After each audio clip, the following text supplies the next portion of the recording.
Today's guest is someone I have a lot of respect for, both professionally and personally. He was my broker of record when I was at Remax Ultimate, and till today, I still call him my boss.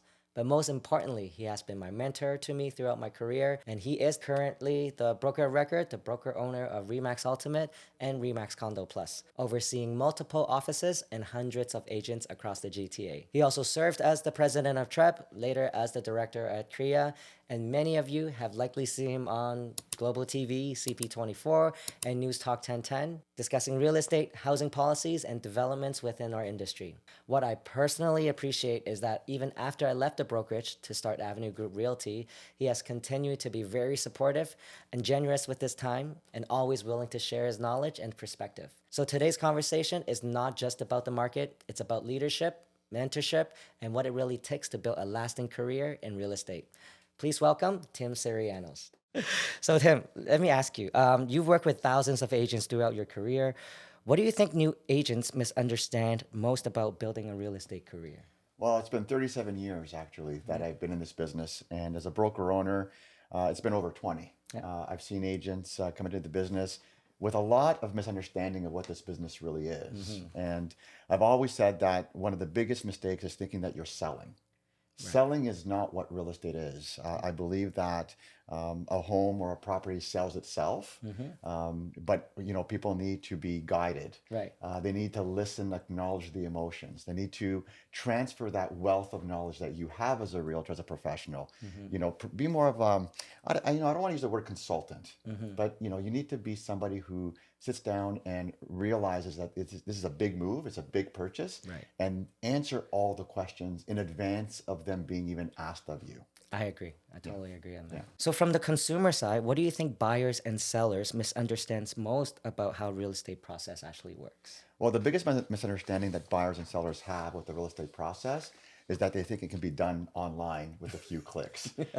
It's far deeper than that. Understanding the neighborhoods, understanding the demographics within a neighborhood, understanding the process, everything from the compliance that we have to be involved in, to verify information, identities, the financing processes, the legal responsibilities that are involved in a transaction are quite vast. Right. And it doesn't really just happen with a few clicks of a button. So sitting down with a professional and having them guided Right. to speak to the right people within the ecosystem of a real estate transaction That is true. is crucial. Right. It's not just about clicking a few clicks. Oh, I know how much this value is. What schools it goes to. There's a lot more in depth towards that. What a realtor really knows, especially one that specializes in certain neighborhoods, they understand what has happened and why that property sold for that price. Right. Beyond what they see on the MLS, beyond what they see on the website. Correct. There's many factors that play a role. So many agents sees the broker of record as the person running the brokerage, but they don't always realize the amount of responsibility and liability that roles carries, right? So from your experience in that role, what are some of the pressures or responsibilities behind the scenes that agents rarely see or fully appreciate? Well, it's interesting because what people see towards a broker of record or a broker owner of a company and what really happens behind the scenes are two different things. Right. It's not like you have 10 agents or 300 agents and you're just sitting at some glass tower or sipping margaritas on the beach. Right. It's quite the opposite. The infrastructure of a brokerage, the compliance requirements, what we do on a day-to-day basis is make every effort to keep our realtors focused on what they do best, and that is to be in front of buyers and sellers and just clients in general. Right. And we take care of the whole back end and the processes. Making sure that compliance is there, making sure that we are accountable, and keeping everybody out of trouble. Correct. And keeping us updated all the time, right? A there's changes all continuous the time. changes are happening now. They're now no longer happening every year. Right. They're happening every week. Yeah, exactly. So we're getting notices, especially since what we've been through in 2020, 2021. Right. The speed of change in our industry has been great, and we always have to keep on top of it. Correct. So real situation example. So can you share an example of a situation where you had to step in to protect the agent or the brokerage? Yeah, situations. The biggest situation is understanding FinTrack. Right. FINTRAC is a federal body. Right. They deal with large transaction management, and what the government tries to do is make sure that they follow where the money goes. Right. And not that people are money laundering, but they want to make sure that there isn't any money laundering. So we have a great responsibility to step in and educate the consumer who's involved in the transaction that what we're really trying to do is protect their identity and make sure that the person who owns the property is that person, especially when you're representing a buyer. Right. A buyer wants to purchase a property. They want to make sure that who they're buying from is the legal owner. So I've stepped in many times, where with pleasure, speaking to consumers, especially with my position being involved in real estate for so many years. And the offices that I've held, it does come with more weight, and they understand that, hey, for me to be calling, it's because I'm trying to help and keep them away from filing it with the government, because the last thing that any buyer or seller wants is to have a phone call from a governing body. Yeah, of course. That will be really scary. So you've gone through multiple market cycles over the years. Yeah. So what separates the agents who continue to grow during the slower markets versus the ones who just struggles or disappears? Well, they always say when times are great, we don't really focus on our business the way we're supposed to. Right. And then when times are tougher, we realize there's a lot of things we can improve within our business. Right. I believe the number one factor that a realtor should be doing always is imagine starting a new business and walking into a bank. And when they walk into a bank, they're asking for a loan to start a business. I don't think that any person can walk into a bank and say, here's my license, give me money. Right? They need to have a business plan. They need to have a vision of what they're trying to build and what they're trying to create. Correct. And they need to sell it to the bank. Well, that only happens with a business plan and proposal. The number one, first and foremost thing that I believe all realtors should do when entering the real estate business, and even if you're in the business, is sit down and create a business plan. Create a task list, a procedural manual, a map of what they want, where they want to be in 1 year, 3 years, and 5 years from now.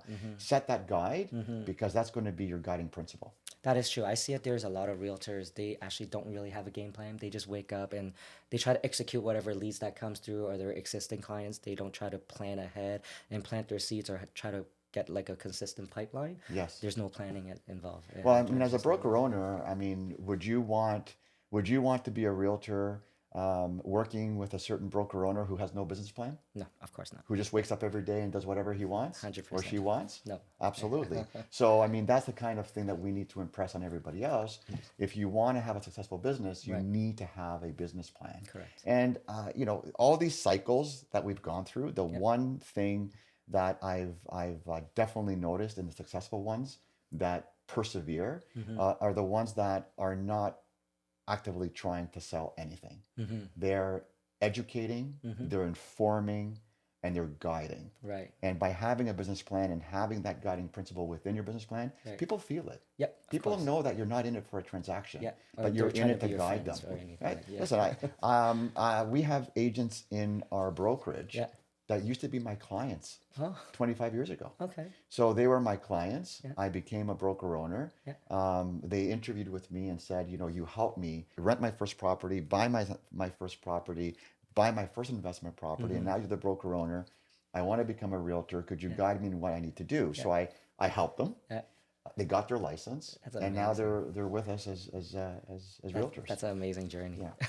Okay, so working with such a large network of agents, Tim, what actually creates a strong culture within a brokerage, rather than simply having a large number of agents just under one roof? Well, there's several things that we can talk about, but I will start off by communication. Communication is key. No different than how we speak to our clientele. I believe that when it comes to communication, you need to be front and center in educating and keeping your realtors informed of even impending changes. True leadership is when you can forecast and see what's coming down on the horizon before it comes. Instead of being, many times when things turn left or right, it's natural for us as human beings to stare at a bumper. And staring at a bumper or staring at the lanes on a road is not going to eliminate a collision. So our job is to make sure that we're looking at the future, making sure that we're seeing what's happening, and then communication would be what really builds a strong, foundation. Right. And then the events that you're doing together, how are you bringing them together? As you're aware, one of the examples is I love birthdays. Yeah. I can see that. Yeah. So Yeah. you're using any point of reference to communicate with your Right. team member. Correct. And just calling on their birthday, you call them on their anniversary, you call them on successes of a transaction and an offer going through. Or if you see that there's been a slip in their production, you're calling them in advance and wondering what's going on. Is it a personal matter, Right. or is it a business matter? Right. Right. And when you seek to discover, you are attracting and you are empowering and you're supporting. And even till today, Tim still calls and greets me happy birthday, even though I left. He's such a great, great guy, great mentor, to be honest. Okay, so if a serious agent wanted to elevate their business over the next 12 months, what are the 3 things that they should focus on immediately? So on my desk in my office, if you ever visit me, and I know you have, and I know you've seen it, I have a Bell telephone, a black telephone with a long wire that used to be used, throughout time, and it's a rotary phone. Yes, yes. Right? Yeah. So my number one thing that I talk about all the time is stop chasing the shiny new object. The shiny new object does not make you more money. And the other thing that I always say is don't look online on social media and assume that just because somebody else is doing it, that it's working. Right. So you need to analyze, go back to what really is the connection of our business, and that's people. Right. And you just said earlier that I called you on your birthday. Right. I can send you a text. Yeah. I can send you a DM. Yeah. Is that a human connection? No. No. No. And it means so much more when I hear your voice, Now, when I talk to you, do I ask you about your business or we talk about your family? family. Do we talk about your life? Yes. Do I discover a lot? Yes. Yeah. Do you discover about me? Yes. So we're talking about the human connection that no AI or no social media will ever replace. That's true. Yeah. Right. So my personal advice to a realtor is what people call basics are not basics. They're just natural, everyday realities. Right. And that is being in front of people and talking to them. When I got my license, I would door knock, I would cold call, but I discovered that those 2 activities, and I wanted to talk about them, are because I wanted to be active. Right. I wanted to create my own market. Right. I didn't want to wait for the phone to ring. Correct. And when you go and you make your own market, guess what happens? You might get no business from that phone call. You might get no business from that door knock. But suddenly your phone rings. Yes. It's like you're rewarded for the energy you're putting into the universe, right? Correct. So you're in action, your aura changes, your energy changes.